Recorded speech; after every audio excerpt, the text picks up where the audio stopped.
શ્રીલા પ્રભુપાદ કી જય, શ્રી રાધા ગોવિંદ પ્રણામ। તો આજે આપણે શરૂ કરશું શ્રીમદ ભગવદ ગીતાનો અધ્યાય નંબર 2, જેનું નામ છે ગીતાનો સાર અથવા તો ગીતા સારાંશ। અને આપણે બે રીતે આપણે ગીતાનો સાર લઈ શકીએ। સૌપ્રથમ તો જે અર્જુનના પ્રશ્ન હતા પહેલા અધ્યાયમાં, અર્જુનના કયા પ્રશ્ન હતા? 4 પ્રશ્ન। કરુણા, કોઈ આનંદ નથી, પાપ અને કૌટુંબિક પરંપરા। અને છેલ્લે પછી 5મું અસમંજસ, એટલે કે બરાબર। અનિર્ણય। ખૂબ સરસ અક્ષય પ્રભુજી, ધન્યવાદ અક્ષય પ્રભુજી। તો એ 4 પ્રશ્નનો અને છેલ્લે જે કન્ફ્યુઝન અને ડાઉટ હતું અર્જુનનું, એ બધું ભગવાન શ્રી કૃષ્ણ સંતોષકારક જવાબ આપીને એનું નિરાકરણ લાવે છે। એટલે કે એ રીતે આપણે એને ગીતાનો સારાંશ કહી શકીએ। અને બીજું પછી એ રીતે કે જ્યારે પછી અર્જુન પ્રશ્ન પૂછે છે 54મા શ્લોકમાં કે સ્થિત પ્રજ્ઞ માણસની વ્યાખ્યા શું છે, એની પરિભાષા શું છે, એને આપણે કેવી રીતે ઓળખી શકીએ, એની જીવનચર્યા કેવી હોય છે, અથવા તો એનું જીવન કેવી રીતે પોતે વિતાવે છે। તો એના સંદર્ભમાં ભગવાન શ્રી કૃષ્ણ 55 થી લઈને 72મા શ્લોકમાં જે જ્ઞાન આપે છે એ આપણે કહી શકીએ કે ભાઈ આપણને જે બીજા અધ્યાયથી લઈને 17મા 18મા અધ્યાય સુધીમાં જે જ્ઞાન મળવાનું છે એને સમરાઇઝ કરીને, ટચ એન્ડ ગો કરીને ભગવાન શ્રી કૃષ્ણ એ જ્ઞાન આપે છે, સ્થિત પ્રજ્ઞની વ્યાખ્યા વિશે સમજાવે છે ત્યારે। તો એ રીતે પણ આપણે એને ગીતાનો સારાંશ રીતે લઈ શકીએ આપણે। તો હવે આપણે જોઈએ, જેમ આપણે સ્ટાર્ટિંગમાં થોડું રિકેપ કરી લઈએ, જેમ અક્ષય પ્રભુજીએ કીધું એ પ્રમાણે કરુણા, આનંદ રહિત, પાપ, કૌટુંબિક પરંપરાઓ, આ 4 એના પ્રશ્નો હતા કે મને એટલે કે પોતે દુઃખિત થાય છે, એના મનમાં દયા આવે છે, પ્રેમ ભાવ લાગે છે કે મારા કુટુંબીજનો, પ્રિયજનો, મારા ગુરુજનો બધાની સામે મારે લડવાનું, અને એ લોકોની સામે લડીને જો એને મૃત્યુ બી પાપી જવું તો બી મને શેનો આનંદ મળશે? રાજગાદી મેળવીને મને શેનાથી આનંદ મળશે? કારણ કે એ લોકોને મૃત્યુ કરીને જો મને જો ગાદી મળતી હોય તો એનાથી મને કોઈ આનંદ મળશે નહીં। અને પછી એને લાગે છે કે ભાઈ મારા ગુરુજનો અને પ્રિયજનોની જે હું હત્યા કરીશ તો એ પણ મને પાપ ચડશે।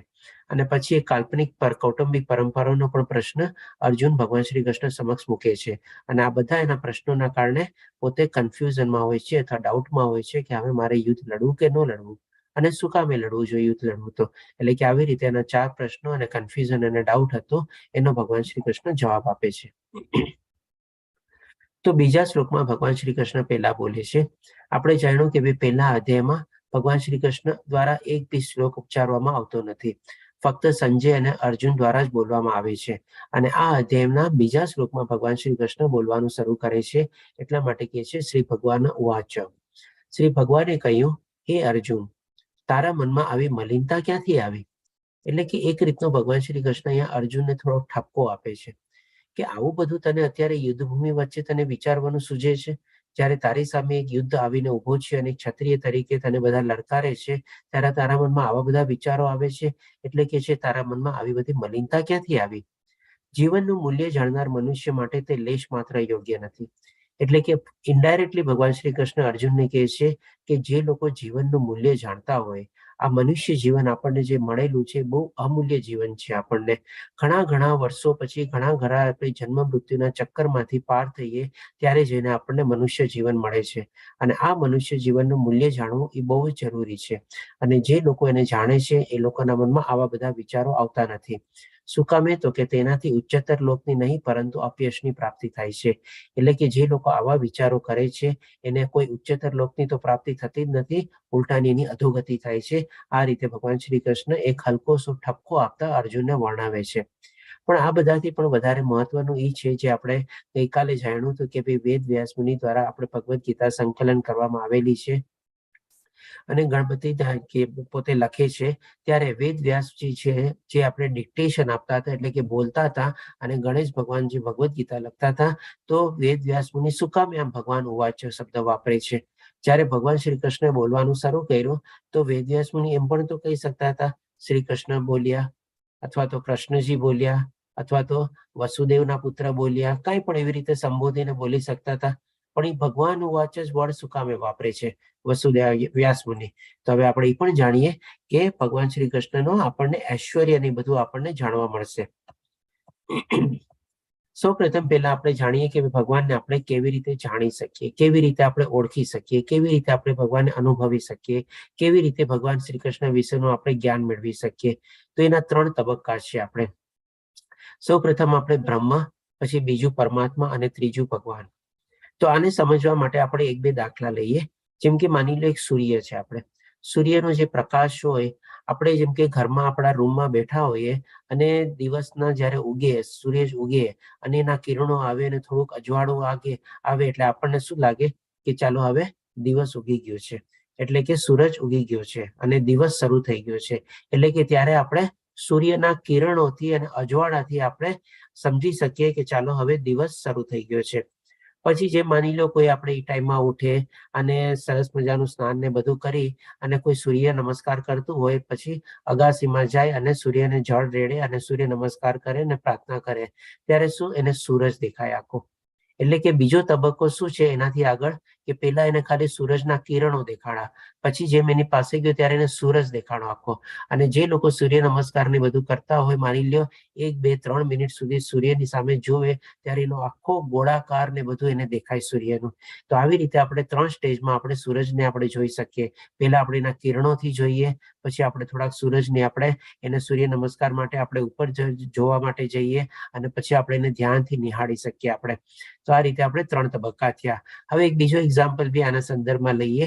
જેમ માની લો આપણે એક રેલવે સ્ટેશન ઉપર ઉભા હોઈએ, પ્લેટફોર્મ ઉપર, અને દૂરથી રાતના ગાડી આવતી હોય ત્યારે એ ગાડી આપણને આખી ન દેખાય. સૌ પ્રથમ પહેલા શું, એ જે આપણે ગાડીની જે હેડલાઇટ હોય એ હેડલાઇટનો પ્રકાશ જે ફેંકતી હોય એના ઉપરથી આપણને લાગે કે ચાલો હવે ગાડી આવી રહી છે પ્લેટફોર્મ ઉપર. એટલે કે એના પ્રકાશથી આપણે ગાડીને આપણે અનુભવી શકીએ. પછી જેમ માની લો એ ગાડી ઓર નજીક ને નજીક આવતી જાય અને રેલવે પ્લેટફોર્મ ઉપર આવીને ઉભી રહીએ ત્યારે આપણને આખી ગાડી એ પ્રમાણે દેખાય, સ્ટાર્ટિંગ થી લઈને એન્ડ સુધી. અને પછી આપણે જયારે ગાડીની અંદર જઈએ ત્યારે એની અંદરના સીટ છે, આ છે, તે બધું આપણને દેખાય. એટલે કે આવી રીતે 3 રીતે આપણે ભગવાનની પણ અનુભૂતિ કરી શકીએ. આપણે ઘણા લોકો શું છે, ભગવાનને આપણે એક પ્રકાશ અથવા એનર્જી અથવા લાઇટ અથવા જ્યોતિના રૂપમાં જોતા હોય છે. તો એના માટે આ બ્રહ્મ એટલે કે આવી રીતે નિરાકાર અથવા નિર્ગુણ રૂપમાં એ લોકો ભગવાનની અનુભૂતિ કરે છે. અને પછી જે આપણે બીજી છે તબક્કો જે છે, જે આપણા હૃદયમાં પરમાત્મા તરીકે જે ભગવાનનો વાસ થયેલો છે એ પરમાત્મા સ્વરૂપ છે ભગવાન શ્રી કૃષ્ણનું. અને જે આપણે ભગવાનને આપણે દેહધારી રૂપમાં અથવા ભગવાનના દ્વિભુજા રૂપમાં આપણે ભગવાનની સેવા કરીએ છીએ, ભગવાનની પ્રાર્થના કરીએ છીએ, ભગવાનને આપણે અર્ચના કરીએ છીએ, ભગવાનને આપણે ભોગ ધરાવીએ છીએ, ને બધું જે આપણે કરીએ છીએ એ આપણો ત્રીજો તબક્કો થઈ ગયો કે આ રીતે આપણે આવી રીતે ભગવાનની અનુભૂતિ કરી શકીએ, ભગવાન વિશે જાણી શકીએ, ભગવાન વિશે જ્ઞાન મેળવી શકીએ. તો આ 3 તબક્કા થયા જે પ્રમાણે આપણે ભગવાનને જાણી શકીએ. હવે પછી આપણે જોશું કે ભગવાનનું ઐશ્વર્ય શું છે બધું. તો આપણે વેદ વ્યાસ મુનિના પિતા પરાશર મુનિ હતા. તો પરાશર મુનિના શબ્દોમાં આપણે જાણીએ, જેમણે વિષ્ણુ પુરાણમાં લખેલું છે, ઉપરકો શ્લોકમાં પરાશર મુનિ જે શ્રીલ વ્યાસદેવના પિતા છે, શ્રી ભગવાન વિશે કહે છે કે ધન, શક્તિ, ખ્યાતિ, સ્વરૂપ, જ્ઞાન અને વૈરાગ્ય જેવી 6 સમૃદ્ધિઓ ભગવાનના સર્વોચ્ચ વ્યક્તિત્વમાં સંપૂર્ણ માત્રામાં હાજર છે. તેથી શ્રી ભગવાન સર્વ આકર્ષક છે. સૌ પ્રથમ આપણે કૃષ્ણ ભગવાન જે આપણે છે કૃષ્ણ શબ્દ, એ કૃષ્ણ શબ્દ આપણે ક્યાંથી આવ્યો તો કે સંસ્કૃતમાં કૃષ કરીને શબ્દ છે, જેનો મતલબ થાય છે બધાને આકર્ષિત કરે અથવા તો બધા લોકો એના તરફ આકર્ષિત થાય. એટલે કે બોથ વેડ આકર્ષણ છે. એક તો બધા લોકો પણ એના તરફ આકર્ષિત થાય અને કૃષ્ણ ભગવાન બી બધાને આકર્ષિત કરે. એટલે કે આ રીતે ભગવાન શ્રી કૃષ્ણનો મતલબ થાય છે કૃષ્ણનું મિનિંગ. હવે ભગવાન શ્રી કૃષ્ણ પાસે ક્યાં ઐશ્વર્ય છે જે આપણે અહીંયા જાણશું. ભગવાન શ્રી કૃષ્ણ પાસે જે પ્રમાણે આપણે પરાશર મુનિ કહે છે 6 ઐશ્વર્ય છે અને 6 ઐશ્વર્ય જે છે એ સંપૂર્ણ માત્રામાં છે. આપણે એક રીતે કહી શકીએ કે ઇન્ફાઇનાઇટ અથવા લિમિટલેસ માત્રામાં છે. એ કોઈ લિમિટેડ માત્રામાં નથી. આપણે સૌપ્રથમ જેમ કે સુંદરતા, કૃષ્ણ શબ્દ જ આકર્ષિત કરે છે બધાને, એટલે કે ડેફિનેટલી ભગવાન શ્રી કૃષ્ણનું રૂપ પણ એટલું સુંદર છે કે બધા લોકો એના તરફ આકર્ષિત થાય છે. સમૃદ્ધિ, આપણે જાણીએ છીએ કે ભગવાન શ્રી કૃષ્ણ આપણે દ્વારકા નગરી જે વસાવેલી હતી એ દ્વારકાધીશ કહેવાતા, અને એ દ્વારકા નગરીમાં પણ એમના રાણીઓ અને પટરાણીઓ માટે 16,108 મહેલો હતા. બધા માટે એક એક અલગ અલગ મહેલો હતા, અને એ બધા મહેલોમાં પણ ઘણી બધી સમૃદ્ધિ હતી અને બધી સુખ સગવડો ને બધું હતું. અને સાથે સાથે દ્વારકા નગરીમાં પણ બધી સુખ સમૃદ્ધિ ને બધી જગ્યાએ છવાયેલું હતું, અને પ્રજા પણ ઘણી બધી સુખી હતી. એટલે કે આવી રીતે એમની પાસે સમૃદ્ધિ પણ અપાર છે, અખૂટ છે. આપણે પછી ખ્યાતિ એટલે કે પોપ્યુલેરિટી. આજે 5,000 વર્ષ પછી પણ આપણે ભગવાન શ્રી કૃષ્ણને આપણે પૂજીએ છીએ, એમની આપણે પ્રાર્થના કરીએ છીએ, એમને આપણે અર્ચના કરીએ છીએ, બધું કરીએ છીએ. એટલે કે એમની પોપ્યુલેરિટી જે છે એ ક્યારેય ઓછી થઈ નથી. અને પરંતુ જયારે આપણે કપરો સમય આવે છે ત્યારે તો ઓર એમની ખ્યાતિ વધે છે. બધા લોકો એમની પાછળ દોટ મૂકે છે. આપણે પછી ભગવાન શ્રી કૃષ્ણનો ચોથો ઐશ્વર્ય શક્તિ. આપણે જાણીએ છીએ કે નાનપણથી ભગવાન શ્રી કૃષ્ણ જયારે બાળક હતા, એટલે કે હજી 1 વર્ષના બી નહોતા, ત્યારથી એમણે બધી પોતાની લીલાઓ દેખાડવાની શરૂ કરી હતી, જે એક સર્વ સામાન્ય માણસ માટે આપણે કોઈ દી માની બી ન શકીએ, વિચારી બી ન શકીએ. એ રીતે ભગવાન શ્રી કૃષ્ણે બધી એમની લીલાઓનું વર્ણન કરેલું હતું. અને એમણે જેમ કે આપણે કાલિયા નાગને એમણે નાખ્યો હતો, પછી આપણે ગોવર્ધન પર્વત ઉપાડેલો હતો, પછી આપણે એમણે અલગ અલગ અસુરોને કેટલા બધા લોકોને એમણે વધ કર્યો હતો. એટલે કે એમની પાસે જે શક્તિ હતી પણ અમાપ રૂપમાં હતી અને અપાર રૂપમાં હતી. આપણે પછી જ્ઞાન. આજે ભગવાન શ્રી કૃષ્ણ આપણને જે ભગવદ્ ગીતા રૂપી જે જ્ઞાન આપેલું છે, એ જ્ઞાનને આપણે આજની તારીખમાં બી આપણે એને સમજવાની કોશિશ કરીએ છીએ. તો તમે વિચારી શકો છો કે ભગવાન શ્રી કૃષ્ણ પોતે કેટલા જ્ઞાની હતા, અને એ જ્ઞાન આજની તારીખમાં પણ એટલું વેલિડ છે, એપ્લિકેબલ છે. એવું નથી કે એ જ્ઞાન આઉટડેટેડ થયેલું છે. આપણે અને ચાલો આ બધું માની લો ભગવાન શ્રી કૃષ્ણ પાસે હતું, તેમ છતાં પણ જે સૌથી વધારે મહત્વનો ગુણ જે છે એ ત્યાગ. એટલે કે ભગવાન શ્રી કૃષ્ણ પોતે પોતાની પાસે કંઈ પકડીને નહોતું રાખેલું. બધી ચીજ એમને સર્વસ્વ રીતે ત્યાગ કરી દીધેલી હતી, બધી છોડી દીધી હતી, બધી સોંપી દીધી હતી બધાને. એમની કે પોતાના કાબુમાં રાખેલું હતું. હવે આપણને લાગે કે ચાલો આ બધું ઐશ્વર્ય તો માની લો કોઈ માણસ પાસે બી હોય, જેમ કે માની લો કોઈ બહુ સુંદર હોય, બહુ હેન્ડસમ હોય, બ્યુટીફુલ હોય. બધાને મ્યુટ કરી દઉં છું, પ્લીઝ પોતાને મ્યુટ રાખજો.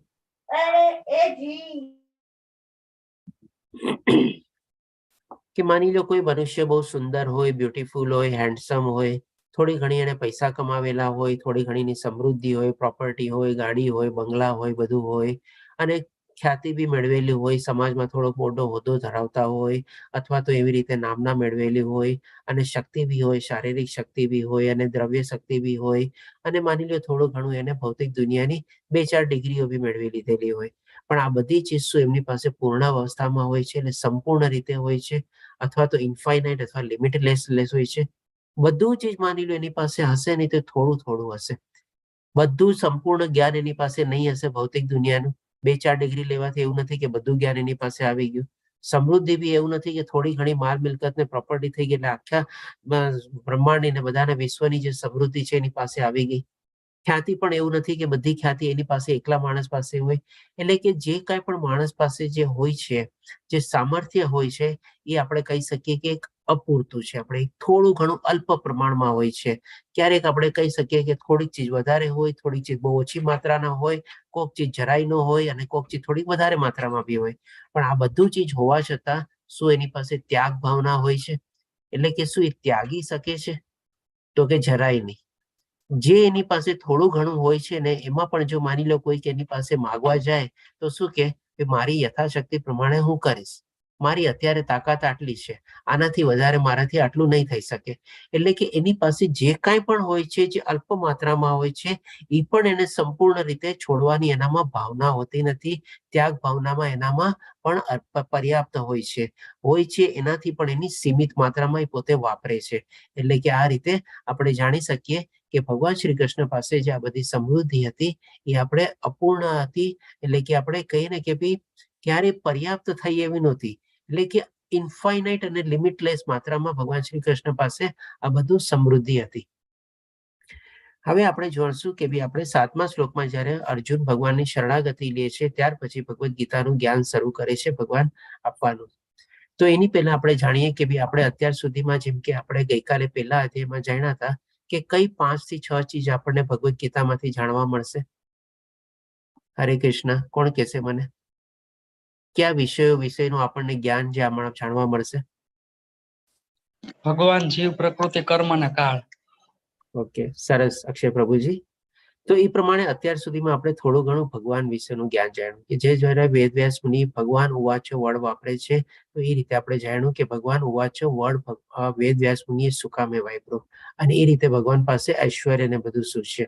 હવે આપણે જોઈએ કે આજે આપણે અધ્યાય જે છે એમાં ભગવાન શ્રી કૃષ્ણ કેવી રીતે અર્જુનના પ્રશ્નોનો બધાનો જવાબ આપે છે.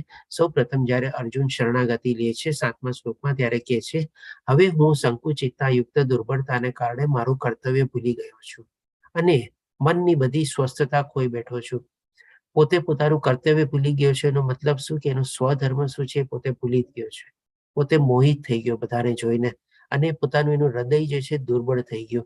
એવું નહીં કે મહારથીને જોઈને એનું હૃદય દુર્બળ થયું, પરંતુ કરુણા અને પ્રેમથી એનું હૃદય દુર્બળ થઈ ગયું અને એ મોહમાં અને મોહમાં જ પોતાનો સ્વધર્મ ક્ષત્રિયનો જે ધર્મ હતો એ પોતે ભૂલી જાય છે અને મનની બધી સ્વસ્થતા ખોઈ બેઠો છું. તો આપણે જાણીએ છીએ કે ગઈકાલ અધ્યાયમાં આપણે જે ડિસ્કસ કર્યું, અર્જુનને આપણે શું છે આખું શરીર ધ્રુજવા માંડે છે, ચામડી બળવા માંડે છે, આંખમાંથી અશ્રુ નીકળવા માંડે છે, મોઢું સુકાઈ જાય છે, હાથમાંથી ગાંડિયું પોતે છોડી દે છે અને રથના પાછલા પૈયે બેસીને કહે છે કે ભાઈ મારે હવે યુદ્ધ નહીં કરી શકું એવો નિર્ણય આવે છે. એટલે કે પોતાની સંપૂર્ણ રીતે બધી સ્વસ્થતા ખોઈ બેઠો છે. આવી સ્થિતિમાં હું આપને પૂછી રહ્યો છું કે જે મારા માટે કલ્યાણકારી હોય તે ચોક્કસપણે કહેવાની કૃપા કરો. એટલે કે આવી રીતે પછી હવે ભગવાન શ્રી કૃષ્ણને વિનંતી કરે છે કે મારા માટે જે હિતકારી હોય અથવા જે કલ્યાણકારી હોય એવું જ્ઞાન મને આપવાની કૃપા કરો. હું હવે આપનો શિષ્ય છું. એટલે કે હવે અહીંયા પોતે શરણાગતિ સ્વીકારે છે અને ભગવાન શ્રી કૃષ્ણને ગુરુ પદે સ્થાપે છે અને પોતે શિષ્ય તરીકે પોતાને વર્ણવે છે અને આપનું શરણાગત છું. કૃપા કરી મને ઉપદેશ આપો. અને ફરીથી ભગવાન શ્રી કૃષ્ણને કૃપા કરે છે. તો અહીંયા આપણે જાણી શકીએ છીએ કે એક સારા શિષ્યના આપણે 3 લક્ષણ આપણે અહીંયાથી આપણને મળે છે. સૌ પ્રથમ તો શું, આપણે જેની પાસેથી જ્ઞાન મેળવવું હોય એને આપણે શરણાગતિ લેવાની. એના શરણાગત થઈને પછી આપણે એને વિનંતી કરવાની. બીજી કન્ડિશન એ છે કે જે જ્ઞાન આપણને જોતું હોય એની આપણે એને વિનંતી કરવાની, યાચિકા કરવાની કે મને આ ચીજનું જ્ઞાન આપો. અને ત્યાર પછી ત્રીજું લક્ષણ એ છે કે જે જ્ઞાન આપણને પ્રદાન થાય, આપણી શરણાગતિની સ્વીકારી થઈ જાય તો આપણને જે જ્ઞાન મળે એમાંથી આપણને જે કાંઈ પણ કન્ફ્યુઝન અને ડાઉટ હોય એને આપણે પ્રશ્ન રૂપે આપણે વિનયપૂર્વક પૂછી શકીએ. એમ નહીં કે આપણે ઇન્ટ્રોગેટિવ અથવા ઇન્વેસ્ટિગેટિવ ટાઈપથી પૂછવાનું કે જોઈએ ને એને કેટલી ખબર છે, મારો આ સવાલનો જવાબ આપી શકે છે કે નહીં, એવા ટાઈપથી પ્રશ્ન નહીં પૂછવાનો, પણ વિનયપૂર્વક આપણે પૂછવાનું જો કાંઈ એવું આપણને કન્ફ્યુઝન અને ડાઉટ હોય તો. અને એવી જ રીતે આપણને ગુરુઝા પણ સરસ મજાના લક્ષણ આમાંથી મળે છે. જે કોઈ પણ આપણે આવી રીતે શરણાગતિમાં આવે તો એને શરણાગત કરવાનો આપણે અને એને જે જ્ઞાન જોતો હોય એ જ્ઞાન આપણે એને પ્રદાન કરવાનું. અને પછી જ્યારે એ સવાલ પૂછે ત્યારે બની શકે તો જેટલું થઈ શકે એટલું આપણે એનો સંતોષકારક જવાબ આપવાનો. તો આ રીતે આપણને અહીંયા ગુરુ શિષ્યનો એક આપણને સંબંધ જે છે કેવો સરસ મજાનો પવિત્ર સંબંધ છે એ પણ આપણને અહીંયા જાણવા મળે છે. ત્યાર પછી હવે ભગવાન શ્રી કૃષ્ણ કહે છે 11મા શ્લોકમાં કે પૂર્ણ પુરુષોત્તમ પરમેશ્વર બોલ્યા, તું વિદ્વતા ભરી વાતો કરે છે. ડેફિનેટલી અર્જુને બધી વિદ્વતા ભરી જ વાતો કરી હતી. એના જે 4 પોઈન્ટ હતા વેલિડ પોઈન્ટ હતા. એવું નથી કે આપણે એને ટોટલી નકારી શકીએ આપણે, કારણ કે એની જે પરમાં કરુણા જાગી છે, દયા જાગી છે, પ્રેમ જાગે છે, ખોટી નથી. કારણ કે એની સામે જ બધા એના રિલેટિવ હતા. ક્યારેક તમે જોજો આપણી સામે પણ આપણા કોઈ બધા રિલેટિવ આવીને ઉભા રહીએ અને કોઈ કરુણ અવસ્થા થાય તો આપણને પણ બધી એવી કરુણા અને દયા જાગે. કેવું થઈ ગયું બિચારાને જોતો, આવું તો સારું ન થવું જોઈએ, બિચારો આમ તો સારો માણસ છે, આપણા મનમાં બી થાય. પછી આપણને પણ ઘણીવાર શું છે આનંદ ન થાય. માની લો કોઈકની આપણા કોઈ જાણા પરિચિત સાથે કોઈક એવી દુર્ઘટના થઈ હોય કે કોઈક ઈજા પામ્યો હોય, આપણે માની લો કોઈ ચીજ એન્જોયમેન્ટ કરવા ગયા હોય, આપણને પણ લાગે આમાં મન નથી લાગતું, છોડ ને આ બધું, આમાં આનંદ નથી આવતો. કારણ કે એ બીજાનું દુઃખ જોઈને આપણને થાય કે હું કેવી રીતે આમાં એન્જોય કરું આમાં. પછી પાપ, કે ડેફિનેટલી અર્જુને જે કીધું કે ભાઈ મારા ગુરુજનોને બધાની હત્યા કરીશ તો મને પાપ લાગશે, 100% પાપ લાગી શકે. એટલે એ પણ ખોટો નહોતો એનો સવાલ જે હતો એ. અને જે કૌટુંબિક પરંપરાઓ જેને વર્ણવી એમાં પણ જરાય ખોટો નહોતો અર્જુન. એ પણ બધી જે પરંપરાઓને જે લોજિકલ અને જે આર્ગ્યુમેન્ટ ભગવાન શ્રી કૃષ્ણ સમક્ષ મૂકે છે બધા વેલિડ પોઈન્ટ્સ હતા એમાં, કે સ્ત્રીઓ દૂષિત થશે, વર્ણસંકર પ્રજા ઉત્પન્ન થશે, આપણા પૂર્વજોને પિંડદાન કોણ કરશે, પિંડદાન નહીં કરી શકે તો એ લોકોને મુક્તિ કેવી રીતે થશે, આ બધા વેલિડ પોઈન્ટ હતા, બધી લોજિકલ અને આર્ગ્યુમેન્ટ હતી એની. એટલા માટે ભગવાન શ્રી કૃષ્ણ કહે છે તું વિદ્વતા ભરી વાતો તો કરે છે, પરંતુ આ પરંતુ બહુ મોટું છે, જેનો શોક કરવા જેવો નથી તેના માટે તું શોક કરી રહ્યો છે. એટલે હવે અર્જુનને લાગે છે કે હે આ કેમ આવી રીતે, કે કેમ મારે આ બધા માટે શોક ન કરવો જોઈએ. એટલા માટે પછી ભગવાન શ્રી કૃષ્ણ આગળ કહે છે જેવો વિદ્વાન હોય છે તેઓ જીવિત કે મૃત શોક કરતા નથી. એટલે કે હવે ઇનડાયરેક્ટલી ભગવાન શ્રી કૃષ્ણ અહીંયા અર્જુનને મૂર્ખ તરીકે કહે છે કે જે તું અત્યારે મોહિત થઈ ગયો છે અને જે પ્રમાણે તું બધું વર્ણવે છે એ મૂર્ખામી જ ભરેલું છે. ભલે તારી વાતો બધી વિદ્વતા ભરેલી છે, પણ આ સ્ટેજ ઉપર, આ સિચ્યુએશન, આ પરિસ્થિતિ ઉપર, આ સંજોગો ઉપર એ બધી ચીજ કરવા લાયક નથી. અને એ રીતે ભગવાન શ્રી કૃષ્ણ કહે છે કે વિદ્વાન જે હોય છે એટલે કે એને બધું જ્ઞાન હોય છે. હવે એ કયું જ્ઞાન છે એ હવે ભગવાન શ્રી કૃષ્ણ આગળ દેવા જઈ રહ્યા છે. એટલે કે પેલા આખી ભૂમિકા બાંધે છે ભગવાન શ્રી કૃષ્ણ કે જે લોકો વિદ્વાન હોય છે અને જેને એવું જ્ઞાન હોય છે એ પછી આ જીવિત કે મૃત માટે કોઈ શોક કરતા નથી. એટલે કે શું, આ શરીર જે છે જીવે છે, મૃત્યુ પામે છે, એના વિશે કોઈ શોક કરતા નથી. ક્યારે શોક કરતા નથી? જ્યારે એને એ જ્ઞાન પ્રાપ્ત થઈ જાય છે અને એ જ્ઞાન પ્રાપ્ત કરીને પોતે વિદ્વાન થઈ જાય છે. એટલે હવે ભગવાન શ્રી કૃષ્ણ ભૂમિકા બાંધીને હવે એ જ્ઞાન પ્રદાન કરવા જઈ રહ્યા છે. એટલે પછી 12મા શ્લોકમાં કહે છે એવું ક્યારેય ન હતું કે જ્યારે હું ન રહ્યો હોઉં કે તું ન રહ્યો હોય, અથવા તો આ બધા રાજાઓ ન રહ્યા હોય, અને એવું પણ નથી કે પછી ભવિષ્યમાં આપણે બધા નહીં હોઈએ. એટલે કે આ શ્લોક દ્વારા ભગવાન શ્રી કૃષ્ણ છે ને જે વિદ્વાન લોકોનું જે જ્ઞાન હોય છે ને એની એક લાક્ષણિકતા આપણી સમક્ષ અહીંયા કે છે કે શું છે કે ભાઈ એવું ક્યારેય નથી કે હું ન હોઉં અને તું ન હોઉં, અને એવું બી નહીં હશે કે આ બધા જે રાજાઓ તને અત્યારે બધા સામે જે દેખાય છે ભવિષ્યમાં પણ આ બધા નહીં હોય. કેવી રીતે? તો એના માટે પછી ભગવાન શ્રી કૃષ્ણ હવે ક્લિયર કરે છે. આ શ્લોક દ્વારા આપણને સમજાઈ જાય છે કે ભગવાન શ્રી કૃષ્ણ ત્રિકાળ જ્ઞાની હતા. એને ભૂતકાળનું પણ જ્ઞાન હતું, વર્તમાનનું પણ હતું અને સાથે સાથે ભવિષ્યનું પણ જ્ઞાન હતું. એટલે કે એ રીતે અર્જુનને સમજાવવા માટે કહે છે. હવે પછી ભગવાન શ્રી કૃષ્ણ એ સમજાવવા માટે કે ભૂતકાળમાં અને ભવિષ્યમાં આ કેવી રીતે બધા હશે એ સમજાવવા માટે 13મા શ્લોકમાં કહે છે જેવી રીતે દેહધારી આત્મા. દેહધારી આત્મા એટલે કે આત્મા શબ્દ પહેલી વાર ભગવાન શ્રી કૃષ્ણ વાપરે છે અહીંયા, અને એને સાથે વિશેષણ બી વાપરે છે દેહધારી આત્મા. એટલે કે આ આત્માની સાથે એક દેહ એને લીધેલું છે આપણે, અને એ આત્મા એ શરીરની અંદર આત્મા રહેલો છે, એટલા માટે એને દેહધારી આત્મા કહેવામાં આવે છે. આ વર્તમાન શરીરમાં કુમારાવસ્થામાંથી યુવાવસ્થામાં અને પછી વૃદ્ધાવસ્થામાં એમ નિરંતર પસાર થતો રહે છે. શરીર પસાર નથી થતું, આત્મા પસાર થાય છે. શેમાંથી પસાર થાય છે? તો કે કુમારાવસ્થાથી યુવાવસ્થા અને યુવાવસ્થાથી વૃદ્ધાવસ્થા, અને પછી વૃદ્ધાવસ્થા પછી માની લો કોઈ બીમારી આવી કે કઈ પણ કારણ આવ્યું અને એ જ્યારે મૃત્યુ પામે છે, કોણ મૃત્યુ પામે છે? તો કે શરીર. મૃત્યુ પછી આત્મા જે છે બીજા શરીરમાં પ્રવેશે છે. એટલે કે શરીર નાશ પામે છે, શરીર મૃત્યુ પામે છે, પણ એની અંદર જે રહેલો જે આત્મા જે છે એ નાશ પામતો નથી. આત્મા શું કરે છે? આત્મા એ શરીરને છોડી દે છે, એને નકારી દે છે અને એમાંથી પોતે નીકળી જાય છે, અને નીકળીને પછી શું છે? બીજા શરીરમાં પોતે પ્રવેશે છે. એટલે કે આ પ્રમાણે ભગવાન શ્રી કૃષ્ણ આત્માનું જ્ઞાન અહીંયા આપે છે. અને પછી શું કહે છે? ધીર પુરુષ આવા પરિવર્તનથી મૂંઝાતો નથી. ક્યાં પરિવર્તનથી? તો કે જીવન મૃત્યુથી. અને આત્મા જે એક શરીરમાંથી બીજા શરીરમાં જે જાય છે, એટલે કે દેહાંતર કરે છે, આ બધી ચીજથી જરાય મૂંઝાતો નથી. આ રીતે ભગવાન શ્રી કૃષ્ણ સમજાવે છે. હવે આ આખી ચીજને સમજવા માટે એક આપણે દાખલો બી લઈ લઈએ. જેમ કે માની લો એક નવજાત શિશુ હોય, હજી આપણે હોસ્પિટલમાંથી ઘરે આવેલો હોય, અને એનો માની લો એક 50 વર્ષની ઉંમર થઈ આપણે. હવે એને શું કર્યું હોય, પેલા એના બધા રિલેટિવ્સ ને લોકોએ બધા 1 વર્ષનો પેલો બર્થડે હોય ત્યારે ફોટો લીધો, બીજા વર્ષનો ફોટો લીધો, ત્રીજા વર્ષનો લીધો, 10મા વર્ષનો લીધો, 15મો, 25મો, 30મો, 35મો, એમ કરીને એના 50 ફોટા ભેગા કર્યા 1 વર્ષના. અને 50 ફોટાને આપણે જયારે લાઈનથી લગાવીએ ત્યારે પછી કોઈ એક ન્યુટ્રલ માણસને આપણને બોલાવીએ, આપણે જે આપણને ઓળખતો ન હોય અથવા જેના જે ફોટા હોય એને પૂછીએ કે ભાઈ તમને આ 50 ફોટામાં કોઈ સિમિલારિટી દેખાય છે? ડેફિનેટલી કહેવાનું જ છે કે ના ભાઈ મને આમાં કોઈ સિમિલરિટી દેખાતી નથી, કારણ કે આ બધા પહેલાના ફોટા તો સમજવા એટલા લાગતા નથી, પણ આ જે પાછલા જે ફોટા છે ને એમાં મને લાગે છે કે આ બધા ફોટા જે છે એક મનુષ્યના છે. આપણે પણ નાનપણથી જે એનો 1 વર્ષનો ફોટો હોય અને 50 વર્ષનો ફોટો રાખો તો એ કોઈ દી એક આઈડેન્ટિકલ કહે જ નહીં કે હા બંને ફોટા એક સરખા છે ને એક જ મનુષ્યના છે, કારણ કે એ ઓળખતો નથી, એ ખાલી શરીરને જોવે છે. પણ જેનો ફોટો છે એ માણસ શું કહેશે, આ મારો ફોટો છે. પહેલા વર્ષનો ફોટો એ કહેશે મારો છે, બીજા વર્ષનો કહેશે મારો છે, 15મા વર્ષનો કહેશે મારો છે, 25મા વર્ષનો કહેશે મારો છે, અને 50મા વર્ષનો કહેશે આ મારો ફોટો છે. તો આ મારો જે છે એ કોણ છે? કોણ કે છે આ મારું? આપણી અંદર જે રહેલો આત્મા જે છે ને એ પોતે કે છે કે આ મારો છે. એટલે કે આપણા શરીર જે અલગ અલગ અંગોને બધું વાપરીએ છીએ, આપણે કહીએ ને આ મારો હાથ છે, આ મારો પગ છે, આ મારી આંખ છે, આ મારું મોઢું છે, એટલે કે બધી જગ્યાએ મારું મારું આવે છે. તો એ મારું એટલે કે કોણ? તો કે આત્મા કે છે કે આ મારો છે. એટલે આપણા શરીરની અંદર જે રહેલો આત્મા જે છે એ આ બધા ફોટાને ઓળખી જાય છે અને એ કે છે કે આ મારો ફોટો છે, મારો ફોટો છે, મારો ફોટો છે. અને જેને આ બધું જ્ઞાન થઈ જાય છે એ ધીર પુરુષ આવા પરિવર્તનથી મૂંઝાતો નથી.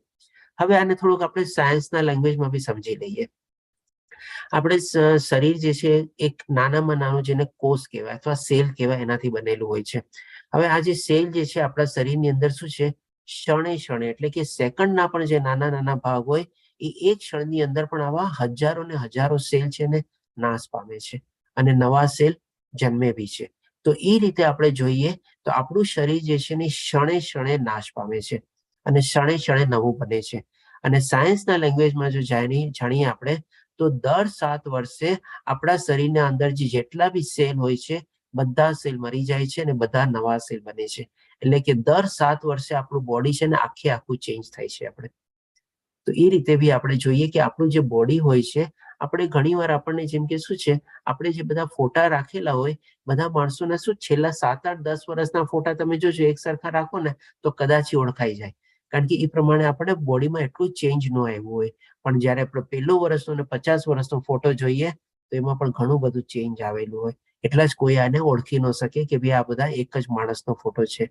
એટલે કે આ રીતે આપણે સમજી શક્યા કે આપણું જે શરીર જે છે એ અલગ અલગ સ્ટેજમાંથી પાસ થાય છે, પણ એની અંદર જે રહેલો જે આત્મા જે છે એ જ્યારે પરિવર્તન નથી થતો, એ ચેન્જ નથી થતો, એ સેમ નો સેમ કોન્સ્ટન્ટ રહે છે અને એ અપરિવર્તનશીલ છે.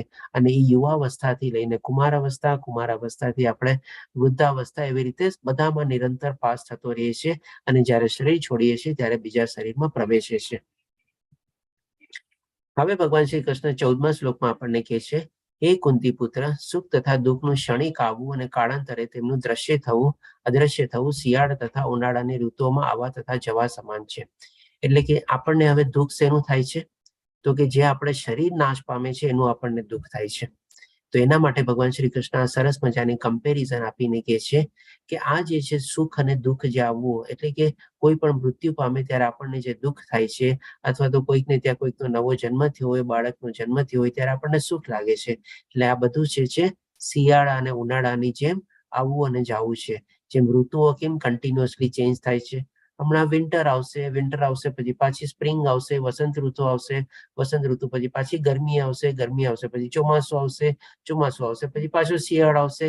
એમ કેમ સાયકલ ચાલ્યા કરે છે, એવી જ રીતે આ શરીર પણ જે છે જન્મ અને મૃત્યુના ચક્કરમાંથી પાસ થયા જ રાખે છે. પછી એનું કારણ બી બતાવે છે, હે ભરતવંશી, તેઓ ઇન્દ્રિયાનુભૂતિમાંથી જન્મે છે. એટલે આ શું જન્મે છે?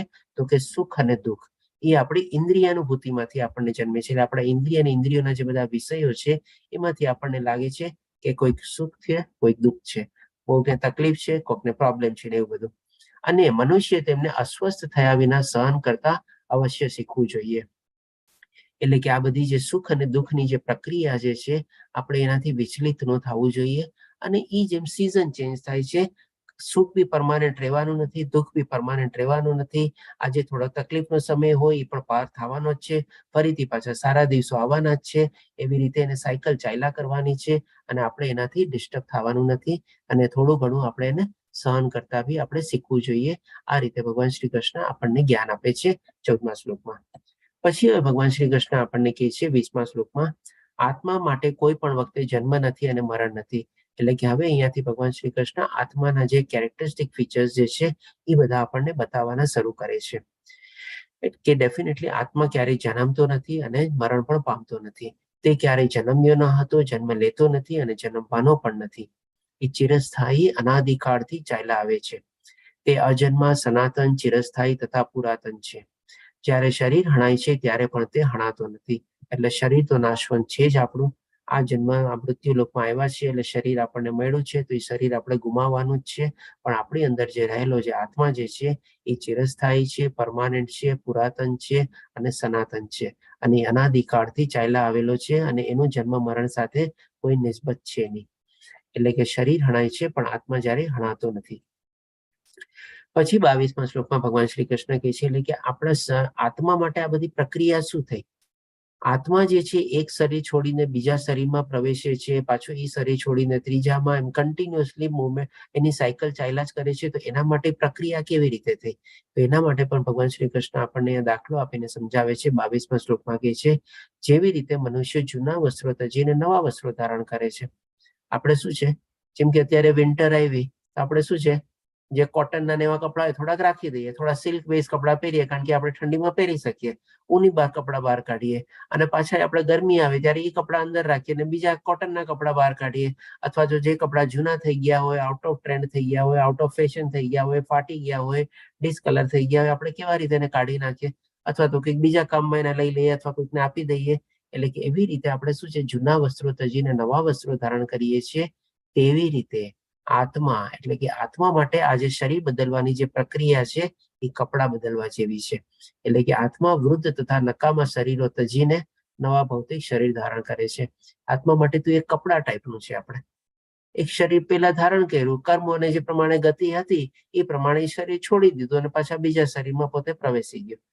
એટલે કે આત્મા એની એ જ રહે છે, શરીર બદલાતું રહે છે. અને આત્મા માટે જે આ શરીર બદલવાની જે પ્રક્રિયા છે, જેમ આપણે કપડા બદલીએ છીએ એના જેવું છે. આપણે પછી હવે ભગવાન શ્રી કૃષ્ણ 23મા શ્લોકમાં હજી આપણે આત્માના લાક્ષણિકતા વર્ણવતા કહે છે, આ આત્માને ન તો કોઈ શસ્ત્રથી છેદી શકાતો નથી, અગ્નિથી બાળી શકાતો નથી, પાણીથી ભીંજવી શકાતો નથી કે પવનથી સૂકવી શકાતો નથી. હવે આ બધું ભગવાન શ્રી કૃષ્ણ શું કામે કહે છે? કારણ કે અર્જુન પાસે ત્યારે એવા બધા શસ્ત્રો હતા કે માની લો એવા શસ્ત્રો ચલાવે અને આખા શરીરની આર પાર થઈને વયા છે. તો એને લાગે ને કે ભાઈ આત્મા બી તો અંદર જેનો વાસ છે એ બી તો ચિરાઈ ગઈ હશે, એનો પણ તો વિચ્છેદ થઈ ગયો હશે. તો શું એવી તેમ થશે? તો કે ના. પછી એવું શસ્ત્ર બી હતું કે ભાઈ માની લો એ એવું શસ્ત્ર ચલાવે કે ભાઈ આખે આખું શરીર જ બળીને ભસ્મ થઈ જાય. તો એ શું એ બળીને ભસ્મ થઈ ગયું તો શું આત્મા બી એની સાથે બળીને ભસ્મ થઈ ગઈ? તો કે ના. પછી માની લો એવું શસ્ત્ર ચલાવ્યું કે આખું આખું પાણીથી ભીંજાઈ ગયું, તો શું આત્મા બી અંદર ભીંજાઈ ગઈ? તો કે ના.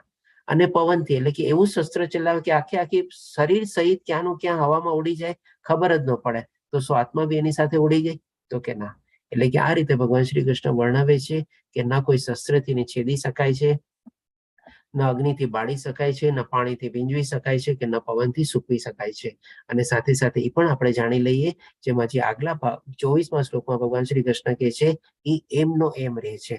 એટલે કે એને નથી મેલ્ટિંગ પોઈન્ટ કે નથી ફ્રીઝિંગ પોઈન્ટ. આપણે એટલે કે એ આત્મા જે છે એ ગમે તેટલું ટેમ્પરેચરમાં બી તમે એને ગરમ કરો અથવા માની લો એ શરીર નીકળી ગયું અને તમે વિચારો કે આત્માને લઈને આપણે જેમ બ્લડ બેંકમાં હોય, બ્લડને આપણે કેમ ઓલા બ્લડ બેંકમાં આપણે પ્રિઝર્વ કરીને રાખીએ, ચાલો આત્માનું પ્રિઝર્વ કરીને રાખવું એટલે કે ફ્રીઝિંગ પોઈન્ટમાં રાખવું.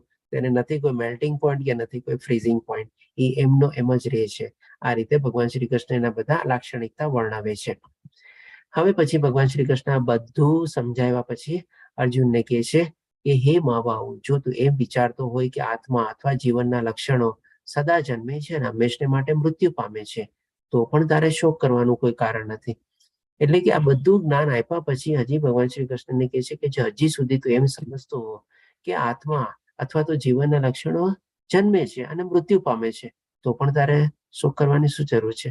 તો આના સંદર્ભમાં એક આપણે એક્ઝામ્પલ લઈએ. જે માની લો નાના બાળકને આપણે કોઈ રમકડું આપેલું હોય, હવે રમકડું તૂટી જાય એનાથી અને બાળક રડવા માંડે, ત્યારે આપણે શું કહીએ?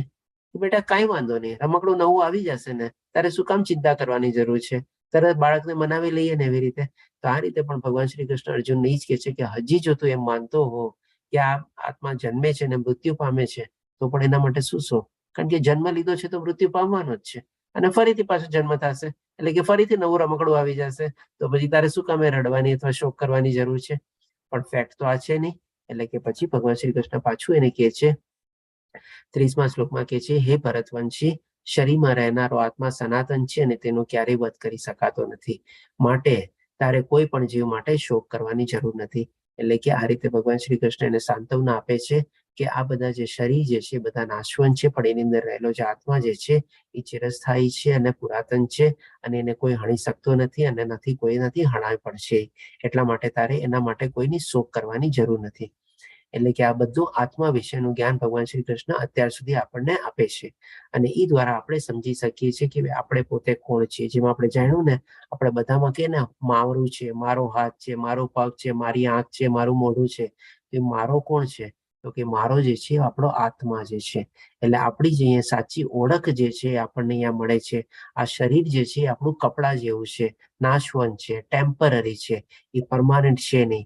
એટલે કે આપણો જે સ્વ જે છે એ જ આપણો પરમાનન્ટ છે, અને આપણો આત્મા જે છે એ જ આપણી ઓળખાણ છે, એ જ આપણે પહેચાન છે આપણે. એટલે કે આપણે શરીર નથી, પણ આપણે આત્મા છીએ. આજે બહુ અમૂલ્ય જ્ઞાન આપણને ભગવદ્ ગીતામાંથી મળે છે. હવે ભગવાન શ્રી કૃષ્ણ એના બીજા પ્રશ્નનો જવાબ આપે છે. પહેલો પ્રશ્ન જે હતો એનો કરુણા, કે ભાઈ એને જે દયા લાગે છે, પ્રેમ લાગે છે, એના વિશે ભગવાન શ્રી કૃષ્ણ સંપૂર્ણ જ્ઞાન આપીને કહે છે કે તારે બધા વિશે શોક કરવાની જરૂર નથી, કારણ કે શરીર ટેમ્પરરી છે. પછી હવે બીજા શ્લોકમાં ભગવાન શ્રી કૃષ્ણ બીજા પ્રશ્નનો જે જવાબ હતો કે ભાઈ કોઈ આનંદ નથી, તો એના વિશે ભગવાન શ્રી કૃષ્ણ 36મા શ્લોકમાં કહે છે, તારા શત્રુઓ અનેક પ્રકારના કડવા વેણથી તારું વર્ણન કરશે અને તારા સામર્થ્યને ધિક્કારશે. તારા માટે આનાથી વધારે દુઃખદાયક બીજું શું હોઈ શકે? તો આજે અર્જુન એક ક્ષત્રિય હતો, અને કુરુક્ષેત્રની યુદ્ધ ભૂમિ ઉપર જ્યારે પોતે ઉભો હતો અને એની સામે બધા દુશ્મન લોકો એને પડકાર ફેંકતા હતા, તો એક ક્ષત્રિય તરીકેનો મેઇન ધર્મ શું હતો, સ્વધર્મ શું હતો? કે એ લલકારને પોતે સ્વીકારવી અને યુદ્ધ લડવું. અને એ રીતે માની લો, આવી રીતે પોતાની હૃદય દુર્બળતાને કારણે, અને ભગવાન શ્રી કૃષ્ણ નપુંસક બી કહે છે, તો એ નપુંસક શું શરીરની નપુંસકતા નહીં, એટલે કે ફિઝિકલ ઇમ્પોર્ટન્સ નહીં, પણ એની નપુંસકતા શેની? તો કે પોતાનો સ્વધર્મ જે ભૂલી ગયો છે ને, એના લીધે જે એના અંદર નપુંસકતા જાગી છે, એટલા માટે એને નપુંસક કહે છે.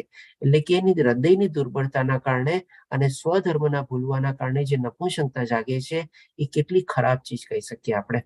એટલે કે ભગવાન શ્રી કૃષ્ણ કહે છે કે જો અત્યારે તો આ બધું વિચારીને યુદ્ધ ભૂમિ છોડીને વયો જાય, યુદ્ધ નહીં લડ, તો તારી સામે જે બધા લોકો ઉભા છે, જે લોકો તને લલકારે છે, એ તારા માટે એટલા કટુ વચન વાપરશે, એટલા કડવા વેણ વાપરશે કે તારા એ સહન કરવું છે ને બહુ આપણે અઘરું થઈ શકશે. મૃત્યુ પણ એના કરતા તારા માટે વધારે સહેલું રહેશે. એટલે કે આ રીતે ભગવાન શ્રી કૃષ્ણ એને પોતાનો ક્ષત્રિય ધર્મ, પોતાનો સ્વધર્મ વિશે યાદ દેવડાવે છે, અને કહે છે કે ભાઈ તારે અત્યારે જે તારો સ્વધર્મ નિભાવવો જોઈએ એ જરૂરી છે, અને તારે યુદ્ધ લડવું જરૂરી છે.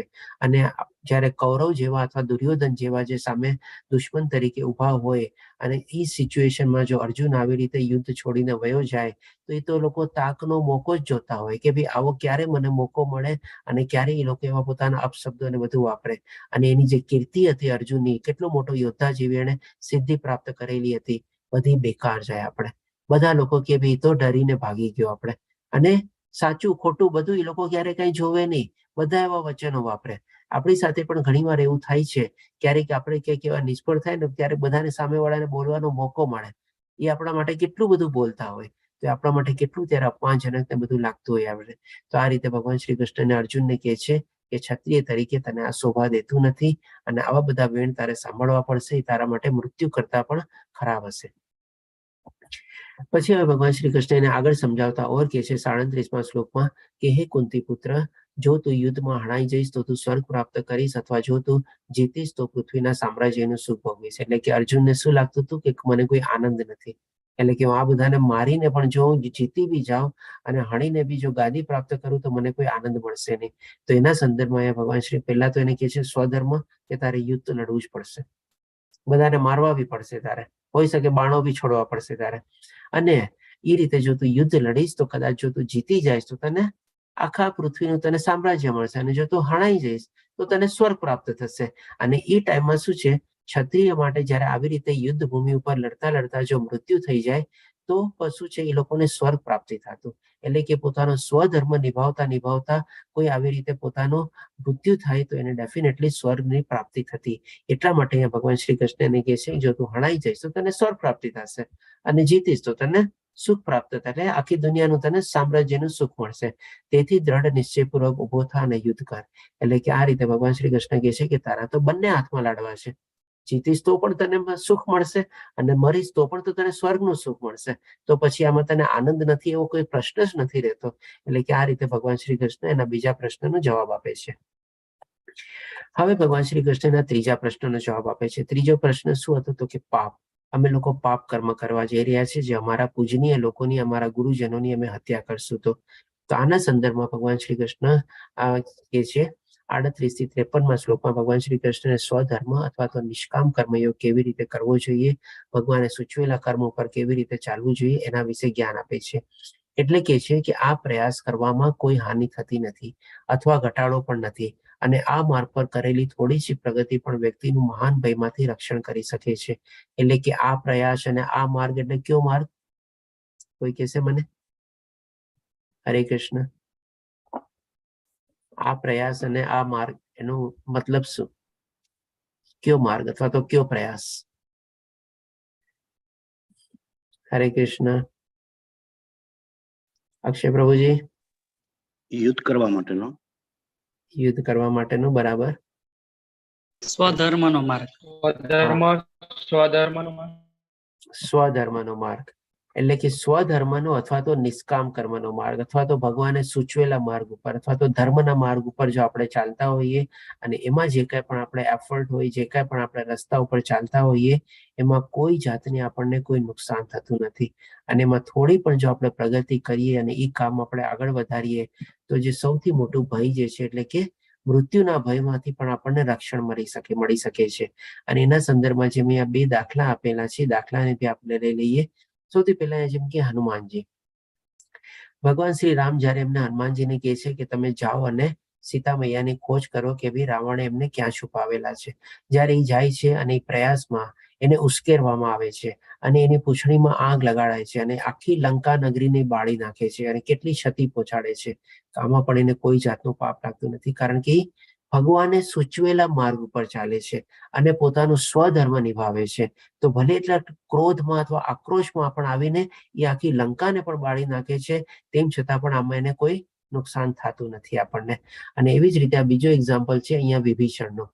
જ્યારે રાવણે સીતા મૈયાને કેદ કરેલા હતા અને પોતાના રક્ષણ હેઠળ રાખેલા હતા ત્યારે શું છે વિભીષણ બી એનો ઘણો વિરોધ કરે છે કે તમે આજે અત્યારે કૃત્ય કરો છો, બહુ ખોટું કર્મ કરો છો, એનો તમારે વિરોધ કરીને દર્શાવે છે. અને રાવણ જરા એનું સાંભળતો નથી અને છેવટે એને દેશ નિકાલ કરે છે. એટલે કે એને દેશદ્રોહીનો આરોપ એના ઉપર લગાડી એને દેશ નિકાલની સજા આપે છે. ત્યારે પણ વિભીષણ શું છે ભગવાન શ્રી રામની શરણાગતિ આવે છે અને ભગવાન શ્રી રામ પણ એને શરણાગત આપે છે, સ્વીકારે છે અને એ પ્રમાણે પોતે રામ ભગવાનને પણ સપોર્ટ કરે છે અને પછી રામ ભગવાન બી યુદ્ધ કરીને રાવણને હરાવે છે. તો આ રીતે આપણે જોઈ શકીએ છીએ કે વિભીષણ પણ શું છે સાચા માર્ગ ઉપર હતો, ધર્મના માર્ગ ઉપર હતો. કારણ કે એ જે રાવણને એડવાઇસ આપે છે જરાય ખોટી નથી અને એ સાચા અને ધર્મના માર્ગ ઉપર હતો એટલે કે એને કોઈ ક્ષતિ બી થતી નથી અને ભગવાન શ્રી રામ પણ એને શરણાગતિ આપે છે. તો આ બંને દાખલા આપણે જોઈ શકીએ છીએ. એક જયારે ભગવાને સૂચવેલા કર્મ ઉપર રસ્તા ઉપર કરે છે કર્મ, એમાં કોઈ ક્ષતિ નથી. અહીંયા પણ ભગવાન શ્રી કૃષ્ણ અર્જુનને એ જ કહે છે કે ઉભો થા અને યુદ્ધ લડ. એટલે કે આમાં કોઈ જાતનું એને નુકસાન નથી. અને અહીંયા પણ આપણે જોયું કે જયારે ધર્મના માર્ગ ઉપર આપણે ચાલતા હોઈએ, નીતિના માર્ગ ઉપર ચાલતા હોઈએ ત્યારે પણ આપણને કોઈ જાતનું કોઈ નુકસાન થતું નથી. હવે આના સંદર્ભમાં એક માની લો આપણે પ્રેક્ટિકલ એક્ઝામ્પલ બી લઈ લઈએ.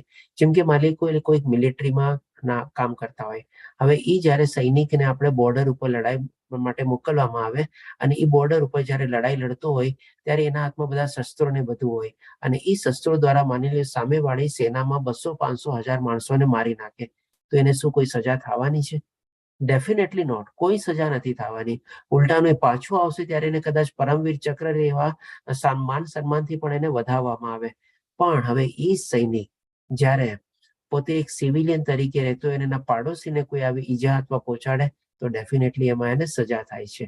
એટલે કે જ્યારે આપણે ધર્મના માર્ગ ઉપર ચાલતા હોઈએ, આપણું સ્વકર્મ, અત્યારે મિલિટરી જે છે ત્યાં જાય છે અને બોર્ડર ઉપર લડે છે, એનું સ્વકર્મ છે, સ્વધર્મ નિભાવે છે અને એમાં એને કોઈ સજા નથી.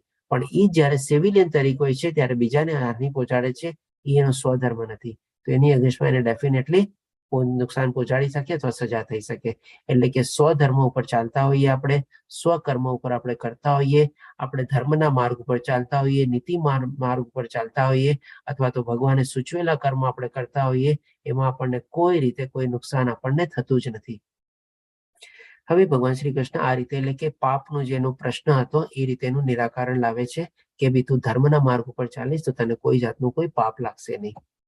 પછી હવે ભગવાન શ્રી કૃષ્ણ એનો જે કૌટુંબિક પરંપરા હતી, જે આપણે કાલ્પનિક પ્રશ્ન અર્જુન મૂકે છે, એનું પણ ભગવાન શ્રી કૃષ્ણ સરસ મજાનો જવાબ આપે છે 45મા અને 46મા શ્લોકમાં. તો 45મા શ્લોકમાં ભગવાન શ્રી કૃષ્ણ કહે છે, વેદોમાં મુખ્યત્વે ભૌતિક પ્રકૃતિના 3 ગુણોનું વર્ણન થયું છે. એટલે આ ચીજ જો કદાચ આપણને અત્યારે સમજવામાં ન આવે તો આપણે 14મો અધ્યાય જયારે ગુણત્રય વિભાગ યોગ લેશું, એમાં જે 3 ગુણો જે છે, સતો, રજોગુણ અને તમોગુણ, એ કેવી રીતે ભૌતિક પ્રકૃતિના નિયંત્રણ હેઠળ આવીને બધા મનુષ્ય બધા પોતપોતાના કર્મોમાં પ્રવૃત્ત થાય છે, એ આપણે સરસ રીતે સમજશું. તો અહીંયા ભગવાન શ્રી કૃષ્ણનો કહેવાનો ભાવાર્થ જ છે કે દરેકે દરેક મનુષ્ય શું છે, ત્રિગુણી માયાના પ્રભાવ હેઠળ આવી અને એના પ્રભાવ હેઠળ આવીને પોતે અલગ અલગ કાર્યમાં પ્રવૃત્ત થાય છે. એટલા માટે કહે છે કે હે અર્જુન, આ 3 ગુણોથી પર થા, તારે બધું વિચારવાની જરૂર નથી. જે તું મોટો અત્યારે કૌટુંબિક પરંપરાનો જે કાલ્પનિક પ્રશ્ન ઉભો કરસ, એના માટે તારે વિચારવાની જરૂર નથી. જે થવું હશે એ થશે. સર્વ દ્વંદ્વોથી તેમજ લાભ તથા સુરક્ષાની બધી ચિંતાઓથી રહિત થઈને આત્મપરાયણ થા. સર્વ દ્વંદ્વોથી એટલે કે શું? ત્યારે અર્જુનના મનમાં કેટલા બધા હતા કે ભાઈ સ્ત્રીઓ દૂષિત થશે, અણવાંછિત પ્રજા ઉત્પન્ન થશે, પિંડદાન કોણ કરશે, મુક્તિ કેવી રીતે મળશે, આ બધા દ્વંદ્વો હતા એના મનમાં. એટલે કે આ બધાથી તું ઉપર ઉઠ અને લાભ તથા સુરક્ષાની આ બધી ચિંતાઓની તારે પરવા કરવાની જરૂર નથી. જે પ્રમાણે બધા લોકોને વર્તવું હશે એ પ્રમાણે બધા વર્તશે અને આત્મપરાયણ થાય, એટલે કે જે પ્રમાણે આત્મજ્ઞાન ભગવાન શ્રી કૃષ્ણ આપ્યું એમાં તું તારી જાતને ફોકસ કર અથવા કન્સન્ટ્રેટ કર. હવે આ બધી ચીજ સમજાવવા માટે ભગવાન શ્રી કૃષ્ણ એક એક્ઝામ્પલ બી આપે છે 46મા શ્લોકમાં. તો કહે છે કે જે હેતુઓ એક નાના કુવાથી સરે છે, તે બધા હેતુઓ વિશાળ જળાશયથી તરત જ પરિપૂર્ણ થઈ જાય છે. એટલે કે આપણે જાણીએ છીએ, માની લો આપણે દાખલો લઈએ, આપણા ઘરમાં જેમ આપણે નળમાં પાણી આવતું હોય, એ નળમાં પાણી ક્યાંથી આવતું હોય? તો કે મ્યુનિસિપલની બધાનો એક મોટો જે રિઝર્વોયર હોય, એમાંથી જ આખા ગામને બધાને પાણી પહોંચે હોય છે કે નહીં? આખા એ મ્યુનિસિપાલિટીની એરિયાના અંદરમાં જેટલા જે બધા ઘર, મકાન, બિલ્ડિંગ આ બધે આવતું હોય, ફ્લેટ આવતા હોય, બધામાં એ એક જ પાણી જતું હોય. તો એ સમજાવવા માટે ભગવાન શ્રી કૃષ્ણ કહે છે કે આટલો મોટો તું સિદ્ધિ પામેલો ક્ષત્રિય, જે તું અત્યારે દાખલો બેસાડીશ, એ જ બધી જગ્યાએ આવતી જે પેઢીઓ છે બધામાં એ જ દાખલા પ્રસ્થાપિત થશે. એટલે કે તે જ પ્રમાણે વેદોમાં રહેલા ઉદ્દેશને જાણનાર માટે વેદોના સર્વ આશયો સિદ્ધ થઈ જાય છે. એટલે કે તું જેવા દાખલાને બધું પ્રસ્થાપિત કરીશ, એ લોકો એને એ પ્રમાણે જ ફોલો કરશે અને એ જ પ્રમાણે ફોલો કરીને બધા આગળ વધશે. એટલે કે આ રીતે ભગવાન શ્રી કૃષ્ણ કહે છે કે કૌટુંબિક પરંપરાઓની તારે કોઈ ચિંતા કરવાની જરૂર નથી, પણ તારે અત્યારે જે તારો સ્વધર્મ નિભાવીને જે દાખલો બેસાડવાનો છે એના વિશે તારે વિચારવાની જરૂર છે. એટલે કે આ રીતે ભગવાન શ્રી કૃષ્ણ બધી ચીજનો જવાબ આપીને પછી આ 47મા શ્લોકમાં કહે છે, તું તને તારું નિયત કર્તવ્ય કર્મ કરવાનો અધિકાર છે, પરંતુ તને કર્મના ફળો પર અધિકાર નથી. એટલે કે એકદમ સ્પષ્ટ રીતે ભગવાન શ્રી કૃષ્ણ બતાવી દે છે કે તને અત્યારે તારા ગાંડી ઉપર તારો અધિકાર છે અને તારા સ્વધર્મ ઉપર અધિકાર છે, તારા ક્ષત્રિય ધર્મ ઉપર તને તારો અધિકાર છે અને જે સામે તારે યુદ્ધ ઉભેલું છે એ યુદ્ધ સામે તારો ગાંડી ઉપાડીને તારે યુદ્ધ લડવા ઉપર તારો અધિકાર છે, પરંતુ કર્મના ફળ ઉપર અધિકાર નથી. એટલે કે માની લે તું જે યુદ્ધ લડીશ, તું જે બાણ ચલાવીશ, જેના ઉપર બી બાણ ચલાવીશ, વિશ્વ પિતામહ ઉપર કે ગુરુ દ્રોણાચાર્ય ઉપર કે તારા બધા જે કુરુ ભાઈઓ ઉપર, બધા ઉપર, એનું શું થશે એના ઉપર તારો કોઈ અધિકાર નથી. બસ તારો ખાલી તારા ગાંડી ઉપર અધિકાર છે અને યુદ્ધ લડવા ઉપર અધિકાર છે. તે બાણ ચલાવ્યા, એ બાણથી લોકો મૃત્યુ પામ્યા, ઘાયલ થયા કે જૈનમાં કે મૃત્યુ, એના ઉપર તારો કોઈ અધિકાર નથી. તું પોતાની જાતને કદાપી પોતાના કર્મના ફળોનું કારણ માનીશ નહીં. એટલે કે એમ નહીં સમજતો કે મેં બાણ ચલાવ્યા અને મારા બાણથી મૃત્યુ પામ્યા, મારા બાણથી લોકો ઘાયલ થયા, એટલે કે એના ઉપર તારો કોઈ અધિકાર નથી. એટલે કે આ એકદમ સ્પષ્ટ રીતે કહે છે કે તારા કર્મના ફળ ઉપર તારું કોઈ તારે માનવાની જરૂર નથી કે તારા કારણે એ થયું. એટલે કે પોતાને કરતા માનીને બેસવાની તારે જરાય જરૂર નથી. એટલે કે તું પોતાની જાતને કદાપી પોતાના કર્મોના ફળોનું કારણ માનીશ નહીં, અથવા તો પોતાને કરતા બી માનીશ નહીં.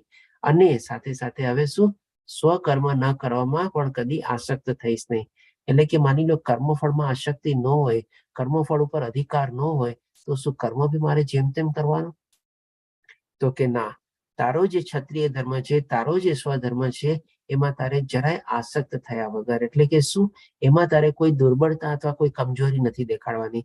તારે તારી સંપૂર્ણ તન મન બુદ્ધિ લગાડીને તારે યુદ્ધ લડવાનું છે અને તારું કર્મ કરવાનું છે. તારે આ રીતે એકદમ સ્પષ્ટ રીતે ભગવાન શ્રી કૃષ્ણ અહીંયાને કહે છે. હવે આ બધા ચીજનો પ્રશ્નના જવાબ આપ્યા પછી હવે જેનું છેલ્લું હતું કે ભાઈ અસમંજસ, એટલે કે કન્ફ્યુઝન અથવા ડાઉટ. તો એના સંદર્ભમાં ભગવાન શ્રી કૃષ્ણ 41મા શ્લોકમાં કહે છે, એ કુરુનંદન, જે મનુષ્ય આ માર્ગ પર છે, એટલે કે કયા માર્ગ ઉપર? ફરીથી આપણે જાણીએ કે ભાઈ પોતાના સ્વધર્મ અથવા નિષ્કામ કર્મના માર્ગ ઉપર છે. તેઓ ઉદ્દેશમાં દ્રઢ સંકલ્પ વાળા હોય છે અને તેમનું ધ્યેય પણ એક જ હોય છે. જેવો દ્રઢ નિશ્ચય નથી, તેમની બુદ્ધિ અનેક શાખાઓમાં વિભક્ત થયેલી હોય છે. એટલે કે જે લોકોને આ પોતાના સ્વધર્મનું જ્ઞાન હોય છે, નીતિનું જ્ઞાન હોય છે, સાચું ખોટુંનું જ્ઞાન હોય છે અને પોતાના એ પ્રમાણે માર્ગ ઉપર ચાલે છે, ભગવાને સૂચવેલા માર્ગ ઉપર ચાલે છે, એ લોકો દ્રઢ નિશ્ચય હોય છે. અને એ પોતે માર્ગ ઉપર પોતે ચાલતા ચાલતા સરસ રીતે પોતાનું કર્મ પણ નિભાવે છે. તો આના સંદર્ભમાં બી આપણે જોઈએ કે જ્યારે અર્જુન ગુરુ દ્રોણાચાર્યના આશ્રમમાં હતા અને જ્યારે વિદ્યા લેતા હતા, ત્યારે એમનું નિશાન ચૂક ને બધું કેટલું આપણે દ્રઢ હતું. જ્યારે એની પરીક્ષામાં એને પૂછવામાં આવે છે કે તને કોણ દેખાય છે, તો કે મને ખાલી પક્ષીની આંખ સિવાય બીજું કાંઈ નથી દેખાતું. નથી ઝાડ પાન, નથી ડાળીઓ, નથી પાંદડા, એ કાંઈ નહીં. મને ખાલી પક્ષી બી આખું નથી દેખાતું, પણ ખાલી પક્ષીની આંખ જ દેખાય છે. એટલે કે જે લોકો આવી રીતે પોતાના નિષ્કામ કર્મ ઉપર આગળ વધે છે, એને બસ ખાલી પોતાનું કર્મ જ દેખાય છે કે ના, બસ મારે દ્રઢ નિશ્ચયપૂર્વક મારા પોતાના સ્વધર્મ ઉપર, મારા નીતિના કર્મ ઉપર મારે આગળ વધવું છે. અને એની જે બુદ્ધિ હોય છે એ એક જ ડાયરેક્શનમાં, એક જ કન્સન્ટ્રેટ અને ફોકસ લેવલ ઉપર એમાં આગળ વધે છે. એને ક્યાંય આગળ પાછળ ઉપર નીચે આજુબાજુનું ક્યાંય એની બુદ્ધિ ભટકતી નથી. અને એવી રીતે એકદમ દ્રઢ નિશ્ચયપૂર્વક એમાં એ પોતે આગળ વધે છે. તો એ જ ભગવાન શ્રી કૃષ્ણ અહીંયા કહે છે અર્જુનને કે આવી રીતે જયારે તું તારા સ્વકર્મ અથવા સ્વધર્મ ઉપર ત્યારે આગળ વધીશ, તો તારે દ્રઢ નિશ્ચય થઈને એમાં આગળ વધવાનું છે. પછી હવે જેની બુદ્ધિ વિભક્ત થયેલી હોય છે એના સંદર્ભમાં શું કહે છે? તો એના સંદર્ભમાં ભગવાન શ્રી કૃષ્ણ 44મા શ્લોકમાં કહે છે, જે મનુષ્ય ઇન્દ્રિય ભોગ તથા ભૌતિક ઐશ્વર્ય પ્રત્યે અતિશય આસક્તિ ધરાવે છે. એટલે કે શું, એ લોકોની બુદ્ધિ છે ને, અથવા તો માઇન્ડ અને બધું જે છે ને એક જ જગ્યાએ કન્સન્ટ્રેટ અને ફોકસ થયેલું નથી હોતું. આમ થશે તો એમ થશે, આમ થશે તો આમ કરશું, આ મળી જાય તો આમ થશે, ઓલું મળી જાય તો આમ થશે. અને શું, હંમેશા ઇન્દ્રિય તૃપ્તિ અને શરીર તૃપ્તિ માટે જ એ લોકો આ ભૌતિક દુનિયાના સુખ સગવડ અને ઐશ્વર્યને માણવા પાછળ એ લોકો એમાં આસક્ત હોય છે. અને તથા આવી વસ્તુઓથી મોહગ્રસ્ત થઈ જાય છે. કોઈક વસ્તુઓથી થાય, કોઈક માણસોથી થાય, કોઈક જગ્યાઓથી થાય. એટલે કે આ ત્રણ વસ્તુઓથી ભૌતિક દુનિયામાં જેનાથી આકર્ષિત થાય છે અને મોહગ્રસ્ત થાય છે અને એમાં ને એમાં જ ભટકે રાખે છે. તેમના મનમાં પરમેશ્વરની ભક્તિમય સેવા વિશે દ્રઢ સંકલ્પ થતો નથી અને એ બધું ભૂલી જાય છે કે પોતાનો સ્વધર્મ શું છે, પોતાનું કર્મ શું છે, નીતિ કર્મ શું છે, ધર્મ શું છે, ભગવાનને કેવી રીતે પ્રાપ્ત કરવા જોઈએ, મનુષ્ય જીવનનું ઇમ્પોર્ટન્સ શું છે, આપણને જે મનુષ્ય જીવન મળ્યું છે તેનું લક્ષ્ય શું છે, આ બધું ચીજ ભૂલી જાય છે. અને એવી રીતે એ આ ભૌતિક દુનિયાના ઐશ્વર્યને ભોગવવામાં જ પડેલો હોય છે અને પરમેશ્વરને પ્રાપ્ત વિશે એના મનમાં જરાય ઈચ્છા જ પ્રગટતી નથી. અને પછી ઈચ્છા જ ન પ્રગટે તેમાં સંકલ્પ જ ક્યાંથી આગળ વધી શકે. એટલે કે આ રીતે ભગવાન શ્રી કૃષ્ણ બતાવે છે કે ભાઈ જેની બુદ્ધિ વિવિક્ત થયેલી હોય એ કેવી દૃશ્યનું કેવું જીવન જીવે છે. પછી જયારે 54મા શ્લોકમાં અર્જુન પૂછે છે કે ભાઈ સ્થિત પ્રજ્ઞ માણસની વ્યાખ્યા શું, અને એને આપણે કેવી રીતે ઓળખી શકીએ, એનું જીવનચર્યા કેવી હોય છે, એની જીવનશૈલી કેવી હોય છે. તો એના સંદર્ભમાં ભગવાન શ્રી કૃષ્ણ 55મા શ્લોકમાં જવાબ આપે છે. શ્રી ભગવાને કહ્યું, હે પાર્થ, મનુષ્ય જ્યારે મનમાં ઉદ્ભવિત ઇન્દ્રિય તૃપ્તિની સર્વ કામનાઓનો પરિત્યાગ કરે છે અને જ્યારે આ પ્રમાણે વિશુદ્ધ થયેલું તેનું મન આત્મામાં જ સંતોષ પ્રાપ્ત કરે છે, ત્યારે તે વિશુદ્ધ દિવ્ય ચેતનામાં રહેલો સ્થિત પ્રજ્ઞ કહેવાય છે. એટલે કે સ્ટેબલ બુદ્ધિ વાળો. તો અહીંયા આપણે જોઈએ છે કે ભાઈ આપણને 2 થી 3 કેરેક્ટરિસ્ટિક્સ આપણને જાણવા મળે છે કે આવા સ્થિત પ્રજ્ઞા અથવા સ્ટેબલ બુદ્ધિવાળા માણસની પહેચાન શું છે. આપણે તો સૌ પ્રથમ તો શું કે ભાઈ મનમાં ઉદ્ભવતી ઇન્દ્રિય તૃપ્તિ, એટલે કે કંઈક ને કંઈક ઈચ્છાઓ આપણા મનમાં જાગે છે. ભૌતિક દુનિયાના સુખ સગવડ અને ઐશ્વર્ય માણવાની, ઇન્દ્રિયોને ભોગવવાની, ઇન્દ્રિયોને સુખ આપવાની અથવા તો શરીર સુખ આપવાની, આ બધી જે ઈચ્છાઓ જાગે છે એનું શું છે, સર્વ કામનાઓનો પરિત્યાગ કરેલો છે. એટલે કામનાઓ એટલે કે ઈચ્છાઓનો પરિત્યાગ કરેલો છે. એટલે કે આવી બધી ઈચ્છાઓ એના મનમાં જાગતી જ નથી. અને જાગે તો પણ એ જાણે છે કે ભાઈ આ બધું ત્રિગુણી માયાના હેઠળમાં છે અને એ પ્રમાણે એનો મનમાંથી પોતે પરિત્યાગ કરી દે છે. આ એક પહેલી કેરેક્ટરિસ્ટિક્સ. બીજું શું, અને જ્યારે આ પ્રમાણે વિશુદ્ધ થયેલું મન, હવે આપણું મન ક્યારે વિશુદ્ધ થાય, જ્યારે આપણા મનમાં આવા બધા વિચારો ન આવે, ઇન્દ્રિય તૃપ્તિ, શરીર સુખ ની બધાના વિચારો ન આવે. અને એના પછી આપણે આગળનું સ્ટેજ મન વિશુદ્ધ કરવાનું શું, એટલે કે રાગ દ્વેષ ક્રોધ બધા હટી ગયા, અહંકાર હટી ગયો, સ્વામિત્વ ભાવ કેળવવાનો ભાવ હટી ગયો, આપણે કર્તા ભાવ હટી ગયો અને આપણું મન શું છે ત્યારે શુદ્ધ થઈ ગયું. એટલે કે આ બધા જે મલિનતા આપણા મનમાં જે લાગેલી હોય, જેના આવરણ આપણા મનમાં લાગેલા હોય, જેને આપણે આત્માને કવર કરેલી હોય, આ બધા આવરણો હટી જાય અને આપણું મન જે છે એકદમ શુદ્ધ ચેતના વાળું થઈ જાય. અને પછી શું, તો કે આત્મામાં સંતોષ પ્રાપ્ત કરે છે. એટલે કે આપણે પોતે આત્મ સંયમી થઈ જઈએ, આત્મપરાયણ થઈ જઈએ અને આવી રીતે ત્યારે તે વિશુદ્ધ દિવ્ય ચેતનામાં રહેલો, એટલે કે એ આપણે દિવ્ય અનુભૂતિ કરતો હોય છે. એટલે કે આપણે કહી શકીએ કે એ જે માણસ હોય છે એને અલૌકિક આનંદ મળતો હોય છે, અલૌકિક એને પ્રસન્નતા મળતી હોય છે પોતાના આત્મ સંયમથી રહીને. તો એને કહે છે ભગવાન શ્રી કૃષ્ણ સ્થિત પ્રજ્ઞ માણસ. તો આવા જ એક આપણે શ્રીલા પ્રભુપાદજી હતા કે જેને આપણે સ્થિત પ્રજ્ઞ વ્યક્તિ તરીકે જાણી શકીએ અને એવી રીતે એમણે વૈકુંઠ ધામ પ્રાપ્ત કરેલું હતું.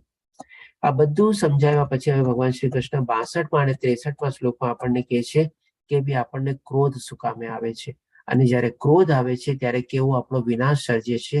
એ આખી એક આપણને સાયકોલોજીકલ પેટર્ન આપણને ભગવાન શ્રી કૃષ્ણ આ 2 શ્લોક દ્વારા સમજાવે છે. એનું આપણે ક્યાં પિક્ટોરિકલ રિપ્રેઝન્ટેશન લઈ લઈએ.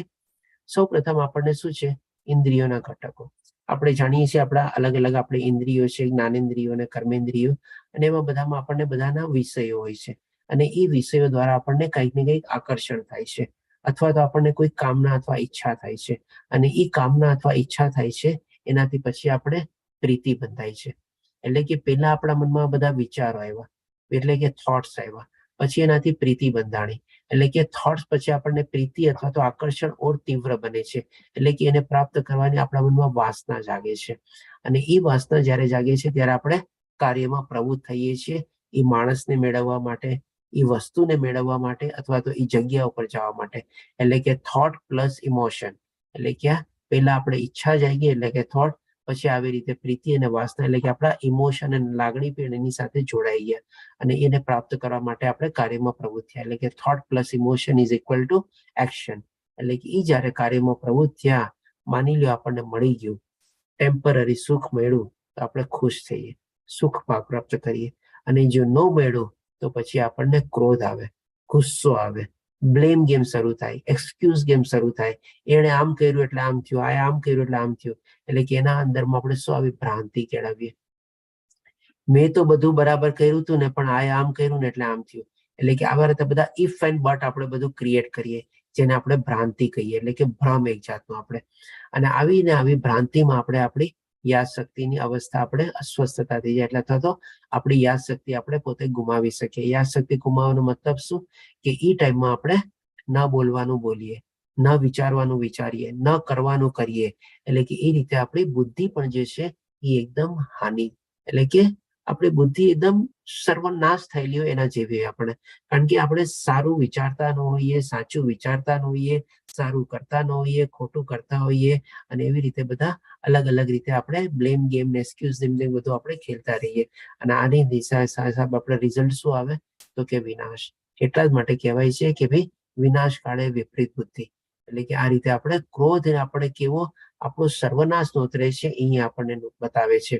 અને આપણે 16મા અધ્યાયમાં જાણશું આપણે દેવાસુર વિભાગ યોગમાં કે ભગવાન શ્રી કૃષ્ણ કહે છે કે ક્રોધ જે છે એ આપણે નરકનો એક દ્વાર છે આપણે. તો આ રીતે ક્રોધ ઉપર કાબુ મેળવવો બહુ જ જરૂરી છે. તો એ આ રીતે આપણે 62 અને 63માં શ્લોકમાં ક્રોધ આપણને કેવી રીતે આપણો વિનાશ સર્જે છે એ આપણે જાણ્યું. અને હવે એક રીતે આપણે થોડું સમરાઇઝ કરી લઈએ. આ અધ્યાય બહુ ઇમ્પોર્ટન્ટ હતો. તો સૌથી મહત્વનું જ્ઞાન આપણને મળ્યું કે આપણે આ શરીર નથી પણ આપણે આત્મા છીએ, અને આત્મા જે છે આપણા હૃદયમાં સ્થિત થયેલો છે, જે આપણે આગલા અધ્યાય બધામાં બી જાણશું. ભગવાન શ્રી કૃષ્ણ આપણને પોતે કહેશે કે હું બધાના હૃદયમાં સ્થિત રહેલો આત્મા અને પરમાત્મા છું. આપણે આત્માને જોઈ શકતા નથી. શું કામે? કારણ કે એનું કદ બહુ નાનું છે. આપણા વાળના કે છે 10,000મો ભાગનો એટલું માઇક્રો એનું કદ છે આપણે. અને કૃષ્ણને કરેલી કોઈ પણ નાની સેવા ક્યારેય નકામી જતી નથી. જે પ્રમાણે આપણે ઉદાહરણ અને દાખલા પ્રમાણે જાણ્યા, આપણે સ્વધર્મ નિભાવતા હોઈએ, આપણે નીતિનું આચરણ કરતા હોઈએ, ધર્મના માર્ગ પર ચાલતા હોઈએ, તો એમાં ક્યારેય પણ આપણા કોઈ એફર્ટ અને પ્રયાસ જે છે એમાં આપણને કોઈ હાનિ થતી નથી અને આપણને કોઈ નુકસાન બી થતું નથી, અને મોટામાં મોટા ભયથી પણ આપણને સુરક્ષા મળે છે. તો આ રીતે આપણો અહીંયા બીજો અધ્યાય અહીંયા કમ્પ્લીટ થાય છે. વાંછા કલ્પતરુભ્યશ્ચ કૃપા સિંધુ એવ ચ પતિતાનમ પાવનભયો વૈષ્ણવયો નમો નમઃ. હરે કૃષ્ણ કૃષ્ણ કૃષ્ણ હરે હરે, હરે રામ રામ રામ હરે હરે. શ્રીલા પ્રભુપાદ કી જય. શ્રી રાધા ગોવિંદ પ્રણામ. જો આના સંદર્ભમાં કોઈ પ્રશ્ન હોય તો લઈ શકીએ છીએ આપણે. હરે કૃષ્ણ મનીષ પ્રભુજી, કોઈ પ્રશ્ન આપનો? હરે કૃષ્ણ પ્રભુજી. હરે કૃષ્ણ મોક્ષ માતાજી. આત્મા જ્યારે જતો રહે ત્યારે બીજાના શરીરમાં તરત જ બીજાના શરીરમાં પ્રવેશ કરી દે. આત્મા ચાલ્યો જાય શરીર છોડીએ ત્યારે તો તરત જ બીજાના શરીરમાં પ્રવેશ થઈ જાય. હા, નોર્મલી પ્રક્રિયા તો એ જ છે કે ભાઈ એક શરીર જયારે આત્મા છોડે ત્યારે પછી બીજા શરીરમાં એનું દેહાંતર થઈ જાય છે. જે પ્રમાણેના કર્મની ગતિ હોય અને જે પ્રમાણેના મરતી વખતે વિચારવાના ભાવ હોય અથવા એની અતૃપ્ત ઈચ્છા હોય એ પ્રમાણેનું શરીર એને મળે છે.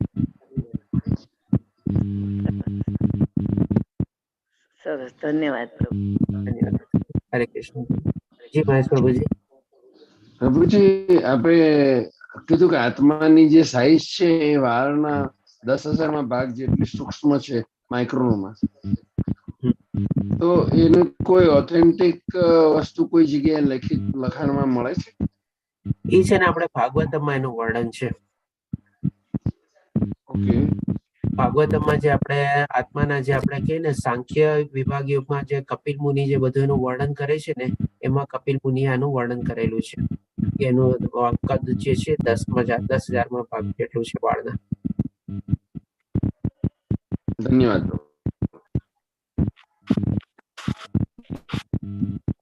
જય સ્વામી પ્રભુજી. હરે કૃષ્ણ પ્રભુજી. આપે કીધું કે આત્મા જે છે તરત જ ત્યાં શરીરમાં પ્રવેશ કરી લે, તો પછી આ સ્વર્ગ અને નર્ક જે છે તો એમાં ફક્ત શરીર જાય કે આત્મા જાય? આપણે છે ને એમાં શરીર તો જાતું જ નથી, પણ સૂક્ષ્મ આત્મા હોય છે. એટલે કે આપણે છે 3 રીતે જાણી શકીએ. સૌ પ્રથમ તો પેલા આત્મા, અને આત્માની પછી ઉપરનું આવરણ એટલે કે સૂક્ષ્મ શરીર. એ સૂક્ષ્મ શરીરમાં શું હોય છે તો કે મન, બુદ્ધિ અને અહંકાર, એ 3 ચીજનું સૂક્ષ્મ શરીર બનેલું હોય છે. અને એની પછીનું આવરણ જે છે આપણું જે ફિઝિકલ શરીર જે આપણે કહીએ જે પ્રમાણે હોય છે. તો જે સૂક્ષ્મ શરીર જે હોય છે ને એ આપણે નરકની યાતના અથવા સ્વર્ગની જે યાતના હોય એ પ્રમાણે ત્યાં જાય છે આપણે, અને ત્યાં બધી એને પીડા ને બધું ભોગવવું પડે છે. જી પ્રભુજી. ધન્યવાદ પ્રભુજી, પ્રશ્ન સારો હતો આપનો.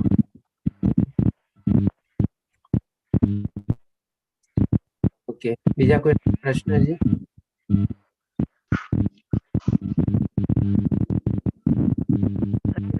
પ્રભુજી, આપનો કોઈ પ્રશ્ન?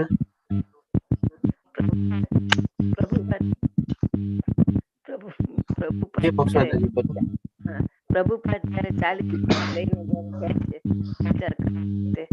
ત્યારે 40 રૂપિયા જ ફક્ત એમની પાસે છે, પછી પ્રભુજી એમનો કેવી રીતે ત્યાં ચલાવે છે? માતાજી, આપનો અવાજ જરાય બરાબર નથી આવતો, બહુ તૂટીને આવે છે. પ્રભુપાદ જયારે 40 રૂપિયા લઈને જાય છે ફોરેનનો પ્રચાર કરવા માટે, ત્યારે પાસે ફક્ત 40 રૂપિયા જ હોય છે, પછી પ્રભુજી એમનો નિર્વાહ શેમાંથી ચલાવે છે? એ તમે છે ને આપણે એક શ્રીલા પ્રભુપાદની આપણે એક બાયોગ્રાફીની એક પુસ્તક આવેલું છે. એ પુસ્તક વાંચશો ને તેમાંથી તમને આખું ચીજ સમજાઈ જશે, અને પુસ્તક પણ બહુ સરસ મજાનું છે. ત્યારે 40 રૂપિયા લઈને આપણી વાત બરાબર છે, 40 રૂપિયા લઈને જ આપણે અમેરિકા પ્રવાસ માટે ગયા હતા. અને ત્યાર પછી એમને અલગ અલગ બધા માણસોની ઓળખાણ થાય છે અને એક બે જણની ઓળખાણથી પોતે પોતાનું ત્યાં જીવન નિર્વાહ ચલાવે છે અને શ્રી કૃષ્ણ ભાવના મુક્તિ આખી મુવમેન્ટ બી આગળ ચલાવે છે. એનો આ વિષય છે ને બહુ મોટો છે. અને પ્રભુપાદ કરીને એક ચોપડી છે, પુસ્તક છે, એ તમે વાંચશો તો તેમાં તમને બધી ડિટેલ મળી જશે. તમારે જો પુસ્તક જોવું હોય તો પુસ્તક તમને દેખાડી શકું છું.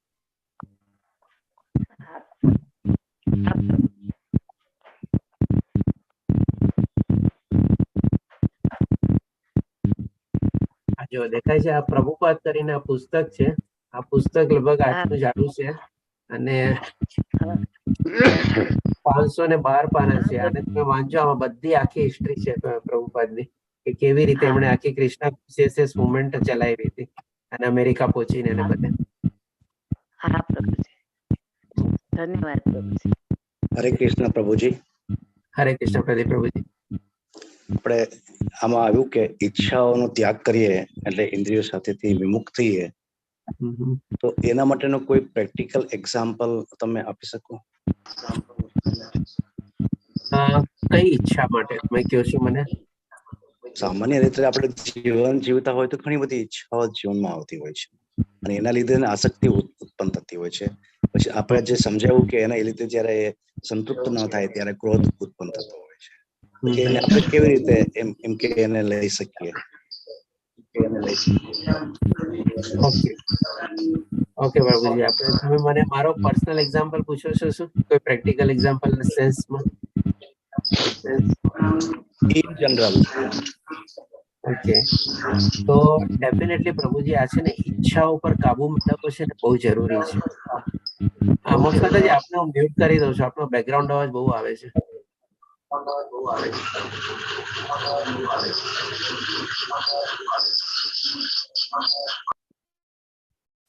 ઓકે, તો આના સંદર્ભમાં છે ને પ્રભુજી આપણો પ્રશ્ન સારો છે.